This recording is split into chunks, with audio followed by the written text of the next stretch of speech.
Isaiah 51. Here God says to his people, I have taken out of your hand the cup of my wrath. So the idea is that a cup of wine is given to you by God as a sign of condemnation. You see this later in the descriptions of the fall and the destruction of Babylon, that she's given a cup of wine to drink. But the cup of wine is a double symbol in the Bible. 1 Corinthians talks about the breaking of bread and the cup of blessing which we bless, which is the communion of the blood of Christ. So, this is why God has structured the breaking of bread in the way it is, that you take that cup and it's a double symbol. It could either be drinking condemnation to yourself or drinking eternal blessing to yourself. And that is why Paul says in Corinthians that we should examine ourselves, so that we do not drink condemnation to ourselves, but so that we drink blessing to ourselves.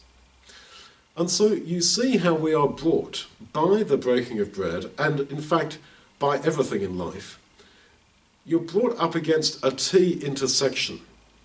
There is no third road. It is either to the right or to the left, and you cannot stay still. And thank God for that. That life is ultimately reduced to binary decisions. Like in the book of Proverbs, you can walk the way that goes to life, the way of wisdom, or the way of folly that goes to death. You cannot walk both roads. And as you mature spiritually, I think you see that every decision, every choice that you have in life boils down really to that. Is this a step towards my eternal blessing or towards my eternal condemnation?